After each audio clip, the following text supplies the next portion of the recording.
Hello बच्चों, आज देखेंगे हम लोग शरद जोशी जी का जीवन परिचय। फिर उसके बाद देखेंगे जीत पर सवार इंडिया। ठीक है, तो सबसे पहले हम लोग देखते हैं शरद जोशी के जीवन परिचय, व्यक्तित्व एवं कृतित्व को। तो देखो, शरद जोशी का जन्म हुआ था 21 मई 1921। ठीक है, 21 मई 1921 को मध्य प्रदेश के उज्जैन में हुआ था। ठीक है, इनका जन्म। अब जाते हैं हम लोग उज्जैन में, मध्य प्रदेश का महाकुंभ का मेला भी होता है, वहाँ महाकालेश्वर मंदिर है। तो देखते हैं उसके जीवन परिचय में। तो यहाँ लोग कहने का मतलब 6 भाई थे, उसमें शरद जोशी सबसे बड़े थे। ठीक है, तो इनके परिवार में धर्म कर्म पर विश्वास करते थे।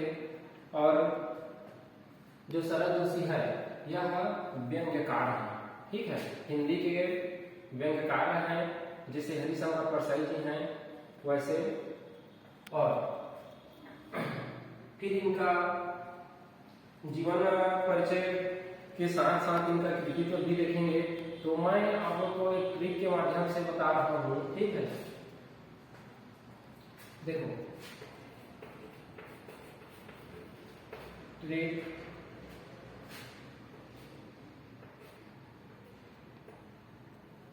ट्रिक में भी मतलब वो है, पहले वो करते हैं।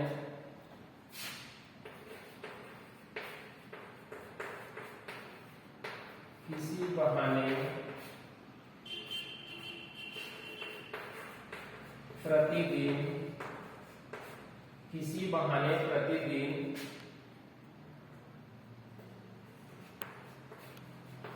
झरता नींव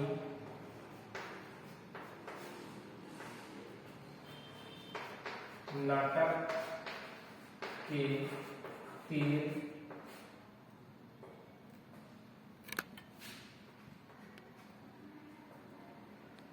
ये हो गया किसी बहाने प्रतिदिन झरता नींव नाटक के तीर।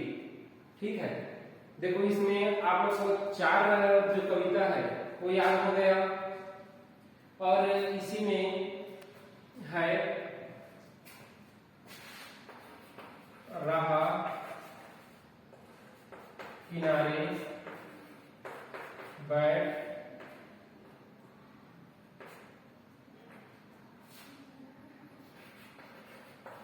जीप पर सवार इंडिया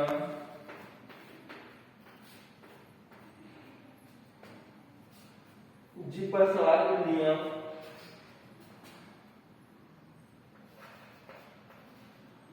जादू की सरकार फिर है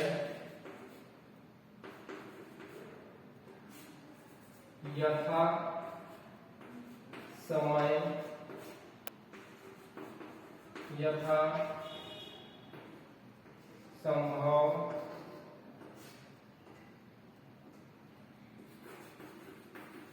विक्रम बेताल। जो विक्रम बेताल है वो धारावाहिक है। ठीक है, देखो एक कहने का मतलब ट्रिक के माध्यम से आप लोगों को मैं बताया हूँ। जैसे ट्रिक है, किसी बहाने प्रतिदिन झरता नींव नाटक के तीर राह किनारे बैठ जीप पर सवार इंडिया जादू की सरकार यथा समय यथा संभव विक्रम बेताल। कहने का मतलब देखो, आपको कितना रचना याद है। ये भी रचना है, ये भी है, ये भी है, ये भी है, ये भी है, ये भी है, और ये सभी रचनाएं हैं उनके। ठीक है, तो देखो एक साथ आपको कितना रचनाएं याद हो जाएगा कुछ इसके माध्यम से। ठीक है, तो ये हो गए उनकी रचनाएं। अब देखते हैं हम लोग जो उनके जीप पर सवार इंडिया। ठीक है, तो जो जीप पर सवार इंडिया है उसको देखते हैं।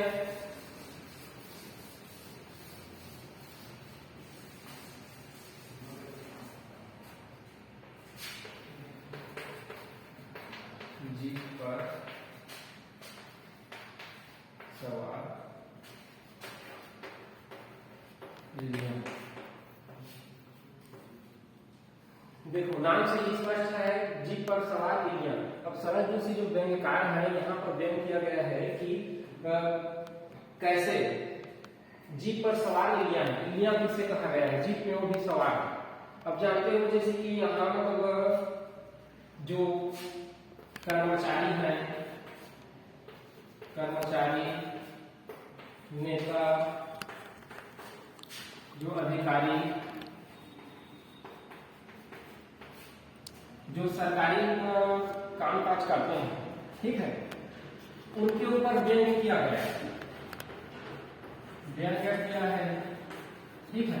कहने का मतलब किसानों के लिए सरकार अनेक तरह की योजनाएं चलाते हैं, ठीक है, और जो योजनाएं हैं मतलब किसानों तक नहीं पहुंच पाता, ठीक है, या जनता तक नहीं पहुंच पाता, इसलिए जो कर्मचारी है, नेता अधिकारी है, उन पर क्या है, यहाँ शरद जोशी ने व्यंग्य किया है कि कैसे जब दिल्ली से 1 रुपया पैसा निकलता है, चलता है, तो आते आते केवल 17 पैसे ही बचते हैं, बाकी फिर ये कर्मचारी, नेता, जो अधिकारी है वो खा जाते हैं, ठीक है, अपना जेब भरते हैं। तो इसके ऊपर व्यंग्य किया गया है।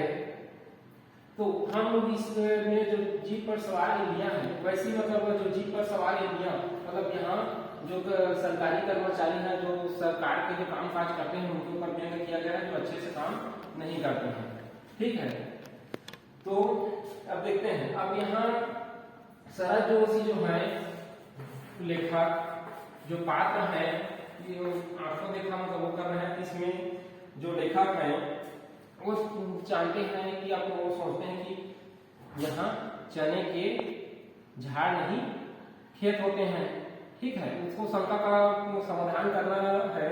तो ये बात से स्पष्ट हो जाता है, प्रसिद्ध हो जाता है कि एक गीत आया था, समधन की घोड़ी चने के खेत में, ठीक है।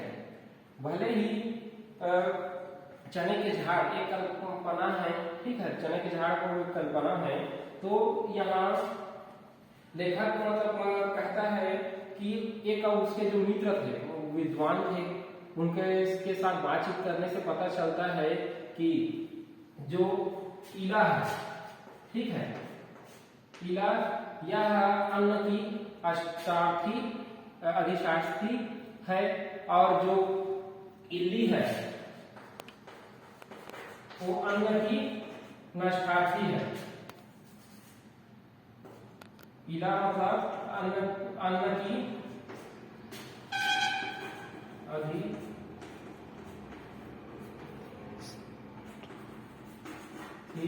और जो इला है अन्न की नष्टार्थी है।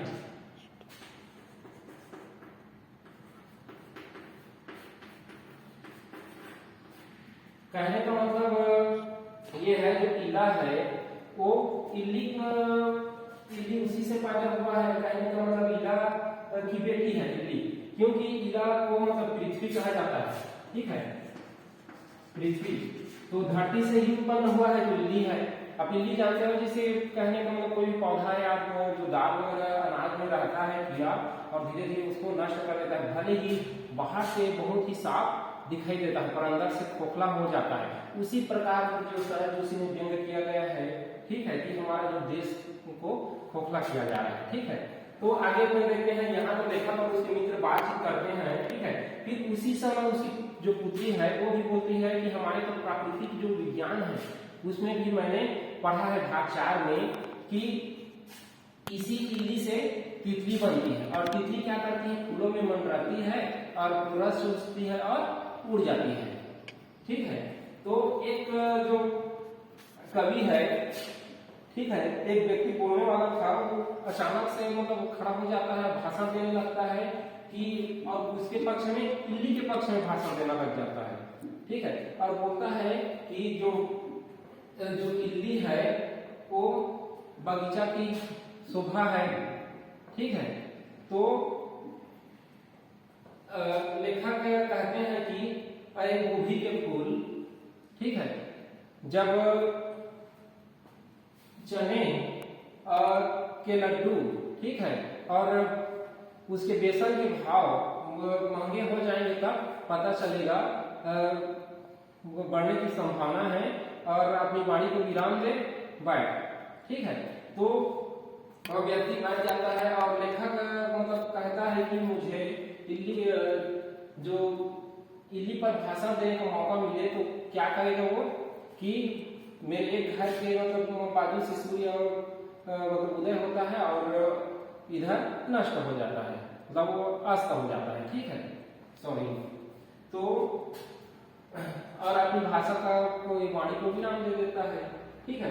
तो यहाँ ये है कि अब सरकारी पुल खुलने लगा, ठीक है, कि जीप पर सवारी नियम का मतलब है सरकारी पुल खुलने लगा, फाइल खुलने लगी, ठीक है। तो अखबार में इल्ली का तस्वीर छपने लगा, तो लेखक सोचता है कि अब देखो चने का न छपकर इल्ली का तस्वीर छप रहा है।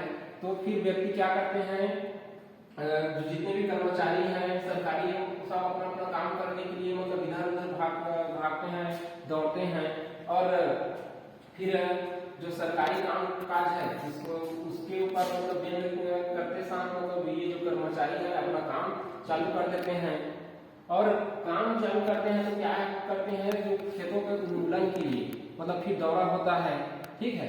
उससे पहले तो मतलब ये जो सरकारी जो नेता है भाषण देने लगते हैं, इतना भाषण देते हैं जैसे कि वो सब कुछ मतलब अच्छे काम कर रहे हैं, ठीक है। जैसे कि हेलीकॉप्टर के द्वारा दवा का छिड़काव किया जाता है खेतों में, तो भाई हेलीकॉप्टर से दवा का छिड़काव किया जाएगा तो स्वाभाविक बात है फिर क्या है, वो जो पौधे हैं सब नष्ट हो जाएंगे। तो कुछ जो किसान हैं जानते हैं तो अपना मतलब उसको कोई प्रभाव नहीं पड़ता, पर जो नेता के जो दूसरे लोग के जो पक्षी हैं वो लोग जानते हैं कि हमारी जो जड़ें हैं क्या है साफ हो जाएंगे। कहने का मतलब ये है उनको जो पक्षी जब ये समझ रहे हैं कि हमारा यह जो नेता है उन लोग अपना मतलब स्वार्थ कर रहे हैं, ठीक है।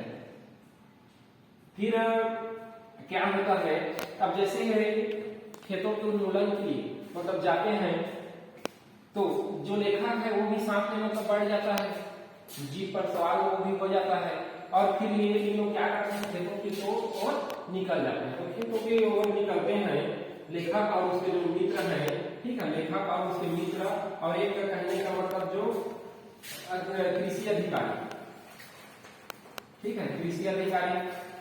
तो यहाँ से लोग निकलते हैं तो खेतों में एक और जो अफसर रहता है वो इनका इंतजार करते रहते हैं, ठीक है।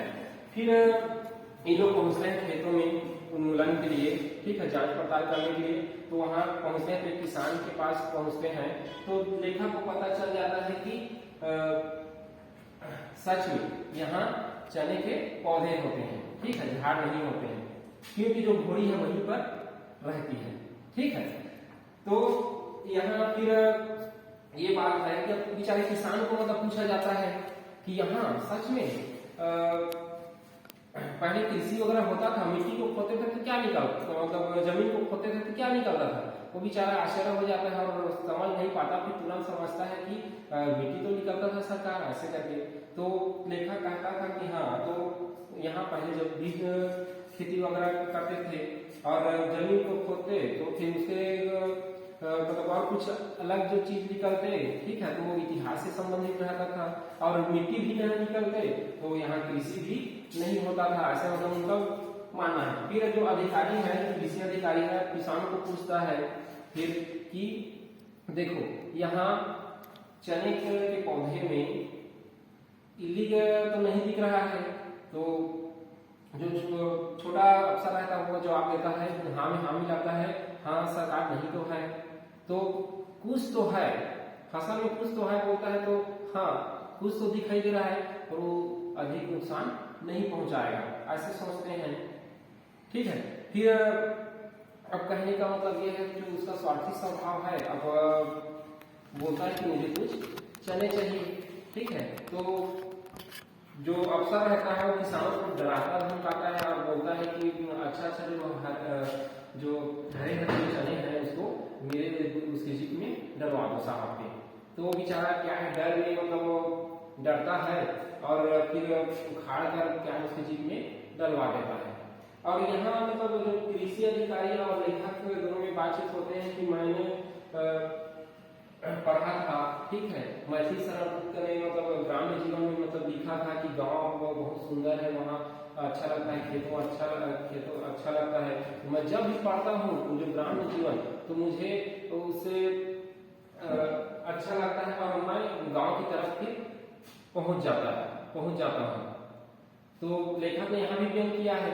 और फिर तीनों फिर बैठ जाते हैं जीप पर और फिर वहां से खेतों से क्या है चले जाते हैं। और यहाँ मतलब देखो खेतों से चले जाते हैं तो यहाँ मतलब आपको पता चल रहा है कि जीप पर सवार इल्लियां, ठीक है, कि यहाँ जीप पर सवार 3 इल्लियां हैं, ठीक है। तो अब उन लोग चने को खाने लगते हैं, ठीक है। तो यहाँ पर कहने का मतलब जो शरद ऋषि है मतलब व्यंग किए गए हैं, ठीक है। और इसके लिखने का मतलब यही उद्देश्य है जीप पर सवार 3 इल्लियों को कि यहाँ जो लेखक है वो जो सरकारी नेता अधिकारी जो कर्मचारी हैं, ठीक है, अपना काम अच्छे से नहीं करते हैं और भ्रष्टाचार को बढ़ावा देते हैं, ठीक है। यही इसका मुख्य उद्देश्य है। धन्यवाद।